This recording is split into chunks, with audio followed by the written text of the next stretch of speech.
लाख मतदान होतं, यावेळेला आता जवळजवळ 19-20 लाख मतदान आहे। त्याच्यामुळे स्वाभाविकच यावेळेला लोकशाही, परमपूज्य डॉक्टर बाबासाहेब आंबेडकरांनी दिलेली घटना जिवंत राहावी, या देशात लोकशाही जिवंत राहावी, याच्यामध्ये समाजाने उत्स्फूर्त प्रतिसाद या मतदानाला दिला आहे, सर्व समाजाने, आणि त्याच्यामुळे मतदानाचा टक्का वाढला आहे। बाकी टक्का वाढल्याचा फायदा आणि तोटा नाही, टक्का वाढला आणि घटला याचा फरक नाही, परंतु जनतेने ही लोकशाही जिवंत होण्यासाठी स्वतःहून घरातून निघून प्रखर उन्हामध्ये मतदान केलंय। त्याच्यामुळे यावेळेला लोकशाही टिकावी याच बाजूने महाविकास आघाडीच्या बाजूने मतदान होईल याची मला खात्री आहे। आता सध्या बाजारामध्ये तुमच्या नावाचं फार मोठं अफवांचं पीक आलेलं आहे, काय सांगाल तुम्ही?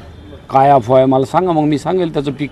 अफवा काय आहे ते मला माहीतच नाही, तुमच्याच तोंडून अफवा ऐकतोय, आणि अफवाचा बाजार नेहमीच भरत असतो।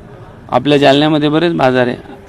नाही, लोकसभेमध्ये पंजाला मोठं मतदान झालेलं आहे, भाजपला भाजपचा पराभव होणार आहे अशा प्रकारची एक चर्चा जालन्याच्या लोकसभेत पाहायला मिळत आहे, तर मग यावर काय सांगणार? पंजाला मतदान झालंय आणि यावेळेला महाविकास आघाडीचा उमेदवार निवडून येईल असं प्रत्येक माणूस म्हणतोय, ही गोष्ट खरी आहे। त्याचं कारण असं, तो आता मतदानानंतर व्यक्त होतोय, तुम्हारे तरफ क्या चला, तुम्हारे तरफ काय चाल, तुमच्याकडे काय झालं, तुमच्याकडे काय झालं।